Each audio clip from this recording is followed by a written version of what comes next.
नमस्कार, वीडियो की संख्या में देख रहे हैं यूपीपीएससी द्वारा आयोजित आरओ एग्जाम 2021 जिसकी भर्ती कंप्लीट हो चुकी है। इसमें जो जीएस यानी सामान्य अध्ययन के प्रश्न पूछे गए थे, उसको हल सहित विस्तृत व्याख्या आयोग के ऑफिशियल नोटिफिकेशन में लाते हुए उसको अपलोड की जा चुकी है। आप वहाँ से देख सकते हैं। वीडियो की संख्या में जो है इसका चूँकि भर्ती पूरी हो चुकी है, तो इसमें जो हिंदी और यानी पीटी और मेंस दोनों में हिंदी और जो है जीएस पूछे गए हैं। तो जीएस पीटी का हमने अध्ययन कर लिया है। अब जो है जीएस यानी सामान्य अध्ययन जो है मेंस का इस अंक में देखेंगे और यह अंक अति महत्वपूर्ण उपयोगी होगा यूपीपीएससी द्वारा आयोजित आरओ एग्जाम 2023 के लिए।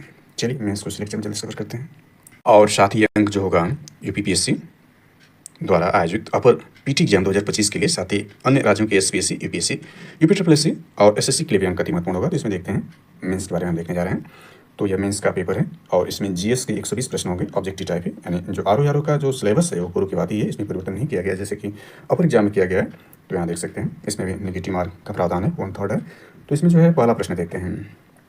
पहला प्रश्न आपका जो है यानी मेंस का हम देख रहे हैं जीएस के बारे में 120 प्रश्न जो ऑब्जेक्टिव टाइप हैं आरओ एग्जाम 2021 मेंस का। इसमें पहला प्रश्न देखें तो यह अफगानिस्तान पर आधिपत्य के समय बाबर को किसने भारत पर आक्रमण करने के लिए निमंत्रण दिया था?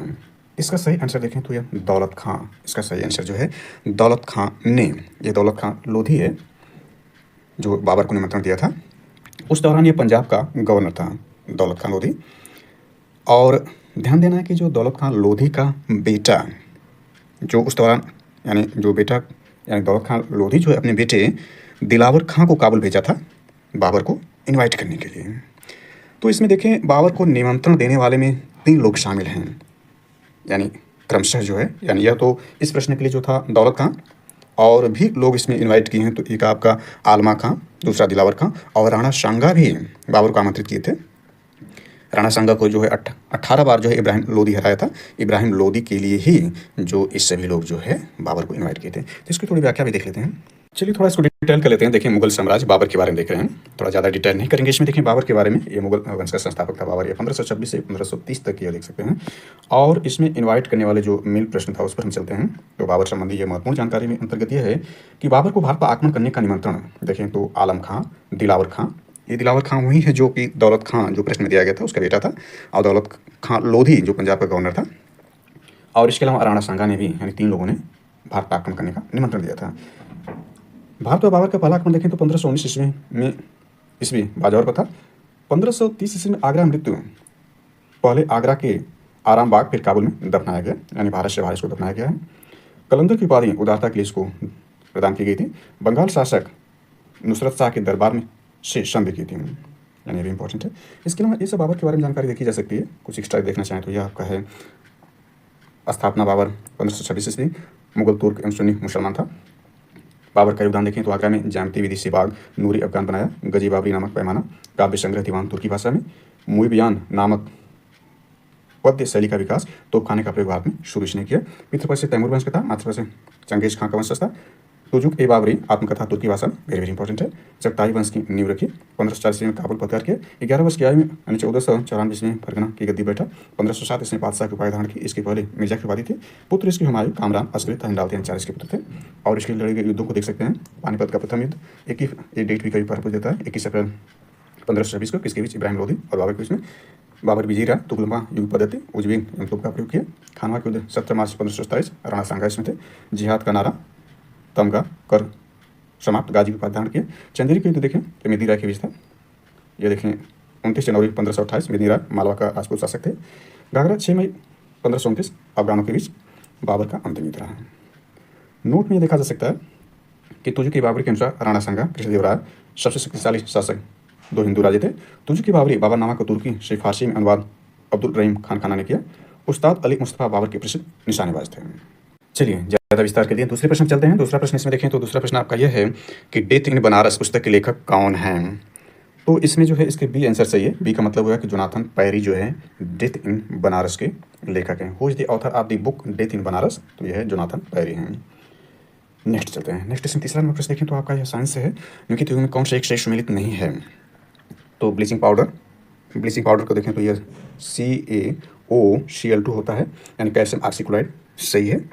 प्लास्टर ऑफ पेरिस का सूत्र देखें तो इसका सूत्र जो आपका यह होता है, यानी CaSO2 यानी कैल्शियम सल्फेट का ट्वाइस H2O, या इसको ऐसे भी लिखा था CaSO2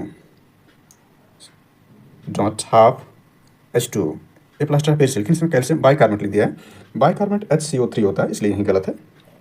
जबकि इसमें देखें वॉशिंग पाउडर सोडियम कार्बोनेट है यानी Na2CO3, ये सही है। बेकिंग सोडा सोडियम बाइकार्बोनेट यानी NaHCO3 होता है, सही। यानी इसमें गलत प्लास्टर ऑफ पेरिस, यानी इसमें भी गलत दिया है। चौथे नंबर प्रश्न को देखते हैं। तो चौथा नंबर प्रश्न आपका यह है कि ऑस्ट्रेलिया के प्रांत दिया है यानी प्रोविंस ऑफ ऑस्ट्रेलिया और कैपिटल सिटी दिया है।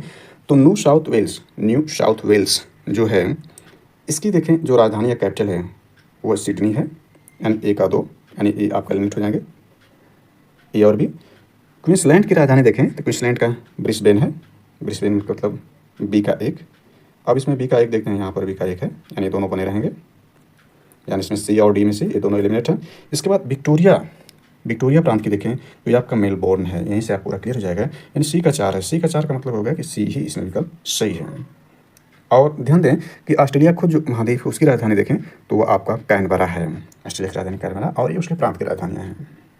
इसमें कुछ ट्रिक के माध्यम से यदि ऑस्ट्रेलिया के जो है महत्वपूर्ण या मेन शहरों को देखना चाहें तो एक ट्रिक से माध्यम से याद कर सकते हैं। हालांकि यहाँ पर उसका मतलब नहीं है, लेकिन फिर भी ट्रिक से ऑस्ट्रेलिया के मेन शहरों को देखना चाहें तो वो आपका है BSC, MA, PhD। ये जो आपके यहाँ ऑस्ट्रेलिया के मुख्य शहर याद कर सकते हैं। B से आपका यहाँ ब्रिस्बेन है, और S से इसमें सिडनी है, C से कैनबरा है, M से मेलबोर्न है, A से एडिलेड है, PH से देखें इसमें जो आपका है वो पर्थ है, और D से डार्विन है। तो ये महत्वपूर्ण जो है ऑस्ट्रेलिया के जो मेन सिटी या शहर हैं या प्रांत को हम देख सकते हैं। इसमें जो शहर है, प्रांत तो आपका यह है, यानी शहर यानी मेन सिटी के बारे में देखा। चलिए नेक्स्ट देखते हैं। इसमें नेक्स्ट आपका है 5 नंबर प्रश्न, इसमें सूची दिया गया है। सूची फर्स्ट को सूची सेकंड सबमिट कीजिए, तो सूची को नीचे दी गई कोड सही उत्तर का चुनिए। तो 5वें में देखें जो ललित कला अकादमी के बारे में देखें, जो ललित कला अकादमी इसकी स्थापना देखें तो 5 अगस्त 1954, यानी सही है। मतलब ए का 1 यानी सारे सही हो जाएंगे, क्योंकि ए का 1 होने का मतलब अपने आप ही सही हो गया, सभी से मैच करके दिया है। ललित कला अकादमी जो है 5 अगस्त 1954 को नई दिल्ली में स्थापित किया गया। उस दौरान भारत के जो शिक्षा मंत्री थे मौलाना अबुल कलाम आज़ाद जी थे, वहीं इसकी स्थापना की 1954 में। दूसरा संगीत नाटक अकादमी के बारे में देखें तो यह 31 मई 1952 को इसका इस्टेब्लिश किया गया, जबकि इसका उद्घाटन देखें 28 जनवरी 1953 को इसका जो है उद्घाटन किया गया। इसके बाद राष्ट्रीय नाट्य विद्यालय 1959 है, और सांस्कृतिक संसाधन एवं केंद्र 1979 में स्थापित किया गया। चलिए नेक्स्ट इसमें देखते हैं। नेक्स्ट इसमें 6 नंबर है। 6 नंबर ये निम्नलिखित में बाघ अभ्यारण्य टाइगर रिजर्व में कौन सा मध्य प्रदेश में स्थित नहीं? तो ये अमनगढ़ ही जो है ये मध्य प्रदेश में, 3 इसमें बांधवगढ़ जो है मध्य प्रदेश में, कान्हा मध्य प्रदेश में, संजय तुगरी मध्य प्रदेश में, आनंदगढ़ उत्तर प्रदेश में है। उत्तर प्रदेश में 4 जो हैं टाइगर रिजर्व उसमें से अमनगढ़ शामिल है। इसमें देखना चाहें तो ये आपका टाइगर रिजर्व जो उत्तर प्रदेश में देखें तो टाइगर रिजर्व देखें तो आपका 4 हैं, दुधवा है, पीलीभीत, अमनगढ़ है और रानीपुर है। ये टाइगर रिजर्व 4 है। राष्ट्रीय उद्यान 1 है, पश्चिम बिहार 15 है। ये सारी जानकारी इसमें दी गई है कि अमनगढ़ को हम देख रहे हैं तो टाइगर रिजर्व जो उत्तर प्रदेश से संबंधित है। चलिए नेक्स्ट इसमें देखते हैं 7वें नंबर प्रश्न को देखें तो आपका यह है निम्नलिखित में से कौन सा कोयला आधारित संयंत्र उत्तर प्रदेश में स्थित है? तो इसमें ददरी है और ददरी और सिगरौली है। ददरी देखें गौतम बुद्ध नगर में, और सिगरौली जो है सोनभद्र में है, यानी 2 और 3 इसमें सही हुआ, 20 का आंसर सही है। जबकि ये देखें डालीपाली जो आपका पावर प्लांट है, यानी कोयला आधारित बिजली संयंत्र है, यानी कोल बेस्ड पावर प्लांट है। ये डालीपाली देखें तो उड़ीसा में है, डालीपाली उड़ीसा में है, और विंध्याचल जो MP में है, जबकि ददरी और सिंगरौली जो है उत्तर प्रदेश में है। तो इसका बी आंसर सही है, इसकी व्याख्या ज़्यादा नहीं करते हैं, आगे चलते हैं।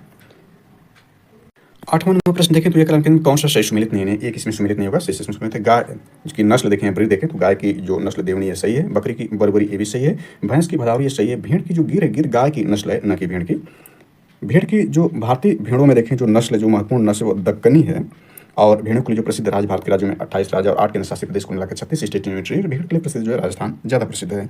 तो गिर जो है गाय की ब्रीड है, न कि भेड़ की। इसका सही आंसर जो है डी हुआ। इसमें चलते हैं 9वें नंबर प्रश्न को देखते हैं जल्दी से।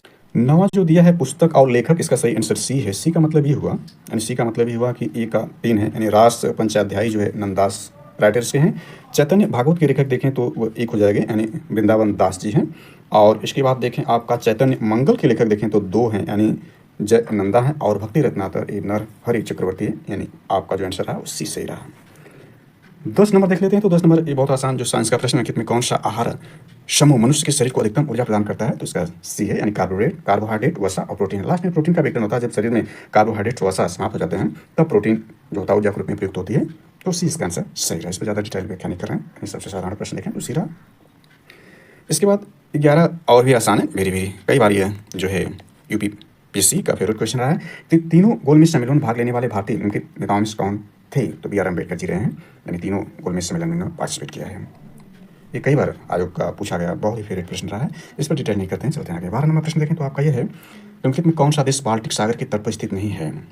ध्यान दें कि बाल्टिक सागर के तट पर देखें तो आपका लाटविया है, पोलैंड है, रूस भी है, स्वीडन भी है, इसके अलावा जर्मनी भी है, जबकि नॉर्वे नहीं है। इस हिसाब से विकल्प आपका डी, स्वीडन और नॉर्वे जो ये नहीं हो जाएंगे। चलिए 13 नंबर देखते हैं। 13 नंबर ये आपका देखें तो आपका निम्नलिखित में से किस राज्य ने भारत कौशल 2021 प्रतियोगिता में सबसे अधिक पदक जीते थे, जिसका परिणाम भारत सरकार द्वारा जनवरी 2022 में घोषित किया गया था? तो इसमें केरला पहले स्थान पर रहा। केरला देखें तो 51 पदक जीता था, जिसमें देखें तो 10 गोल्ड, 18 रजत और 23 जो कांस्य पदक थे। दूसरे स्थान पर महाराष्ट्र रहा 30 पदकों के साथ। तीसरे स्थान पर केरला रहा 25 पदकों के साथ। और इस बार 2024 में भी उड़ीसा पहले स्थान पर है। चलिए 14 नंबर प्रश्न देखें तो यह है, हिमालय के त्रिशूल शिखर के संदर्भ में कौन से कथन सही है? उत्तराखंड के बागेश्वर जिले में स्थित है। बागेश्वर नहीं बल्कि कुमाऊं जिले में स्थित है, इसलिए गलत हो जाता है। यानी त्रिशूल जो है एक हिमालय कुमायूं यूके के 3 शहरों यानी कुमायूं हिमालय, ये बागेश्वर जिला में दिया है। यह चोटी देखें तो 7500 मीटर से अधिक ऊंचाई है। इसकी जो ऊंचाई देखें, इसकी जो ऊंचाई आपकी है वो 7120 मीटर है और 7500 मीटर दी, यानी ये भी गलत है, यानी इसमें दोनों ही गलत हो जाएंगे, यानी डी इसका आंसर सही रहा है। 15 नंबर देखते हैं, निम्नलिखित में कौन सा एक स्थलीय पारिस्थितिकी तंत्र का भाग नहीं है? तो ये बहुत ही साधारण रहा है, पर्वत है, निम्न स्थलीय पारिस्थितिकी तंत्र है, अर्धशुष्क पारिस्थितिकी तंत्र, सागरीय पर्वत तंत्र जो है अपने आप जो है स्थलीय पारिस्थितिकी तंत्र का भाग नहीं है, का उपभाग नहीं है। उपभाग दिया है तो ये नहीं है, यानी इसका आंसर सही बी रहा। 16 नंबर देखते हैं, जनवरी 2022 में घोषित भारत के तीसरे राष्ट्रीय जल पुरस्कार संदर्भ में कौन सा कथन सही है? तो दोनों ही स्टेटमेंट सही है। सी इसका आंसर उत्तर प्रदेश सर्वश्रेष्ठ राज्य श्रेणी में विजेता घोषित किया सही है। उत्तर प्रदेश मुजफ्फरनगर को उत्तरी जोन श्रेणी में सर्वश्रेष्ठ जिला घोषित किया, दोनों सही रहा, यानी सी इसका आंसर सही है।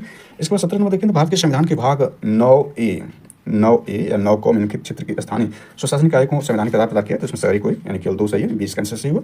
क्योंकि 9 देखें, संविधान के भाग 9 में जो है वह अनुच्छेद 243 क से ड़ तक जो है वो पंचायती राज की व्यवस्था की बात कही गई है, जबकि भाग 9 क जो यहाँ दिया गया है इसमें देखें तो नगरीय यानी नगर पालिका संबंधी जो प्रशासन है वो 243 त से लेकर के यह 6 तक इसमें वर्णन किया गया है।